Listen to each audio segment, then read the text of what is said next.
नमस्कार दर्शक बंधु। आज कथाटी गोटे छोटिया कहानी आरंभ करिबा। रघु भारी गरीब पिलाटीए। सी सबु बेले भगवान को दोष दिए। हे प्रभु, मते गरीब घरे काहेकि जन्म देल। दिने गोटे बड़ बन्या आसिला आउ आख पाख सबु अंचल जलमय होईगला। रघु कष्टे मष्टे बंचीगला। पुणी दिने पानी कमी जिबा परी सेही अंचल संपूर्ण छिन्न भिन्न हो जाइथाय। रघु पाखरे किछि पैसा भी थाए, सेथिपाई सी पेट पोषिबा पाई सहर को बाहरिला। बाटरे आउ गोटे पिला मध्य देखाला। तार ना थिला अमूल्य। अमूल्य गोटे धनी घरर पिला थिला, किंतु सेही बन्यारी तार संपूर्ण परिवार लोक भासी जाइथिले। एसबु जानिबा परे रघु मने मने भारी खुशी हेउथाय कि आम अंचलर जी धनी थिला सी आज गरीब हो जाइछि। अमूल्य कहिला, रघु भाई, मते किछि पैसा साहाय्य कर, मु सुध मूल करी सबु सुझी देबी। रघु मध्य ताको 1000 टंका देला एवं ताको कहिला, तू जुआड़ जाउछु जा, किंतु जेबे तोर मोर देखा हेबो तू मते 2000 टंका निश्चय देई देबो। अमूल्य 1000 टंका आनी 2000 टंका सुझीबा कथारी राजी होई गल एवं ता ठारु से 1000 टंका नेई चली गला। ठीक 10 वर्ष परे दिने अमूल्य रघु को खोजी खोजी ता पाखरे पहुंचिला एवं ताकू 2000 टंका फेरस्त मध्य कला। रघु ताकू देखि पूरा आश्चर्य। तार भेष पोशाक जना पड़ुथाए जेपरी से पुणी धनी हो जाइछि। रघु पचारिला, अरे अमूल्य, तमे एते धनी किपरि हेल? अमूल्य कहला, किछि नाही, मु बास परिश्रम कली। तमे देइथिबा पैसा रे छोट अंडा दुकान टी कली। धीरे धीरे अंडा डीलर एवं आज आम राज्यर सबुठारु बड़ डिस्ट्रीब्यूटर हो जाइछि। अमूल्य को देखी रघु संपूर्ण ईर्षारे जलुथाए। ता परदिन ठारु सीए मध्य परिश्रम करिबा आरंभ करितला, किंतु 2-3 दिन परिश्रम करिबा परे से विरक्त होई गला एवं पुणी भाबिबाकु लागिला, मो परिश्रम करी लाभ बा कोन?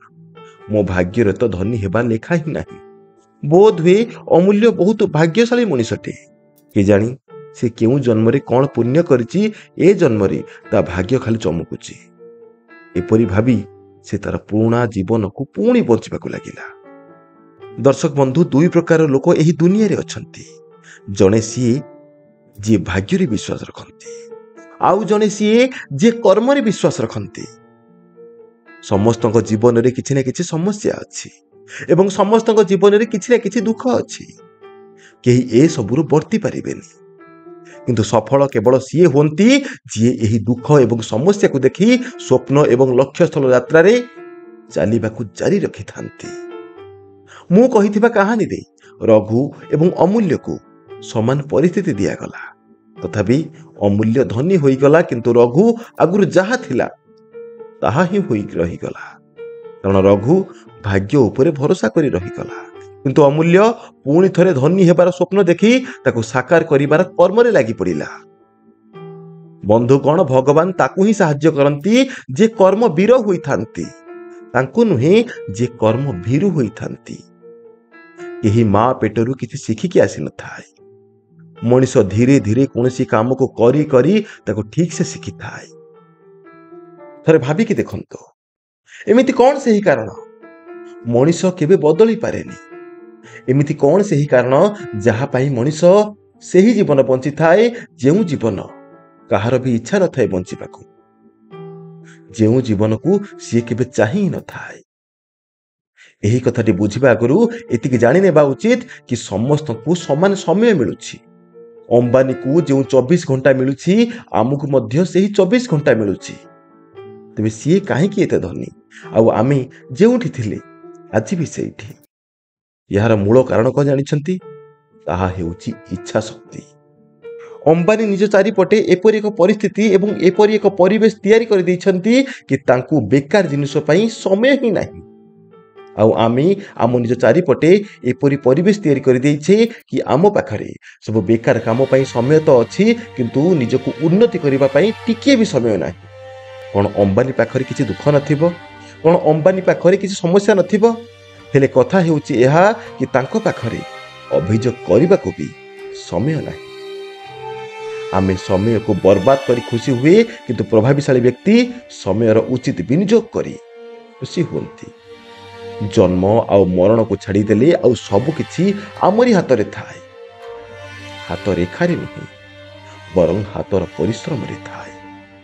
ମୁଣ୍ଡରେ ଥିବା ରେଖାରେ ନୁହେଁ, ବରଂ ମୁଣ୍ଡରେ ଥିବା ବୁଦ୍ଧିର ବିକାଶରେ ଥାଏ। ପ୍ରତ୍ୟେକ ଦିନ ଆମେ କ'ଣ ଦେଖୁଛେ, କ'ଣ ଶୁଣୁଛେ ଏବଂ କ'ଣ କରୁଛେ, ଏ ସବୁ କିଛି ଆମ ଅଜାଣତରେ ଆମର ଭାଗ୍ୟକୁ ନିର୍ଣ୍ଣୟ କରିଥାଏ, ଆମର ଭାଗ୍ୟକୁ ତିଆରି କରିଥାଏ। ଆମେ ଏହା ବିଶ୍ୱାସ କରିକି ରହିଯାଉ କି ଏହା ତ ଆମ ଭାଗ୍ୟରେ ହିଁ ନଥିଲା। ମୋତେ ଯଦି ସୁଯୋଗ ମିଳିଥାନ୍ତା ତେବେ ମୁଁ ଏହା କରିଥାନ୍ତି। କିନ୍ତୁ ବାସ୍ତବ କଥା ଏହା, ଭଗବାନ ତ ସମସ୍ତଙ୍କୁ ସମାନ ସୁଯୋଗ ଦେଇଥାନ୍ତି, ସମାନ ସମୟ ମଧ୍ୟ ଦେଇଥାନ୍ତି। ଆମେ ମୂର୍ଖ ପ୍ରାୟତଃ ତାଙ୍କୁ ଚିହ୍ନି ପାରେନି, ତାଙ୍କ ଯୋଜନାକୁ ବୁଝିପାରେନି। ଯଦି ଭଗବାନ କେବେ ଖାଲିରେ ପକେଇ ଦିଅନ୍ତି ନା, ଆମେ ଏହା ଭାବିକି ଦୁଃଖୀ ହେବାଟା ଭୁଲ କି ଭଗବାନ ଆମକୁ ହିଁ କାହିଁକି କଷ୍ଟ ଦେଲେ।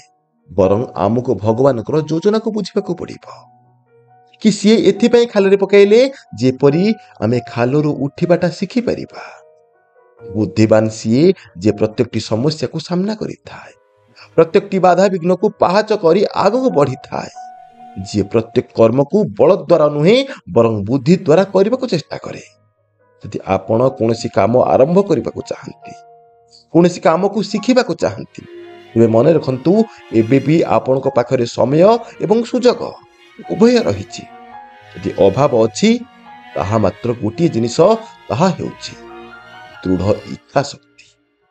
ମୁଁ ଏପରି ପିଲାଙ୍କୁ ବି ଦେଖିଛି ଯାହାର ବାପା ଟଲି ଚଲାନ୍ତି, ଯାହାର ଘରେ 2 ଓଳି 2 ମୁଠା ଖାଇବାକୁ ନାହିଁ। ସିଏ କେବଳ ନିଜର ଇଚ୍ଛା ଶକ୍ତି ବଳରେ ଟପର ହୋଇଛନ୍ତି। ଆଉ ଏପରି ପିଲାଙ୍କୁ ବି ଦେଖିଛି ଯାହା ପାଖରେ ସବୁ ସୁଖ ସୁବିଧା ଅଛି, ମାଗିବା ଆଗରୁ ତାଙ୍କୁ ସବୁ କିଛି ମିଳିଯାଉଛି। ସେ ଫାଷ୍ଟ ହେବା ତ ଦୂର କଥା, ପରୀକ୍ଷାରେ ପାସ୍ ବି ହୋଇନାହାନ୍ତି। ଏହି ଦୁନିଆରେ ଏପରି ଅନେକ ଉଦାହରଣ ଅଛି, ଯେଉଁମାନେ ବିନା ସଂସାଧନ, ବିନା ସୁବିଧା, ବିନା ପଇସା ଏବଂ ବିନା କାହାର ସାହାରାରେ କେବଳ ନିଜର ଦୃଢ଼ ଇଚ୍ଛା ଶକ୍ତି ଏବଂ ଅକ୍ଲାନ୍ତ ପରିଶ୍ରମ ଦ୍ୱାରା ଆଜି ଏପରି ଜୀବନ ବଞ୍ଚିଛନ୍ତି ଯାହା ଅନ୍ୟମାନେ ବଞ୍ଚିବାକୁ କେବଳ ସ୍ୱପ୍ନ ଦେଖନ୍ତି। ସେମାନେ କେବେ ଭଗବାନଙ୍କ ପାଖରେ ଅଭିଯୋଗ କରିନାହାନ୍ତି, ବାସ୍ ନିଜ ସମୟର ସଠିକ ବିନିଯୋଗ କରିବା ଶିଖିଗଲେ। ସେମାନେ ସଂସାଧନର ସଠିକ ଉପଯୋଗ କରିବା ଶିଖିଗଲେ।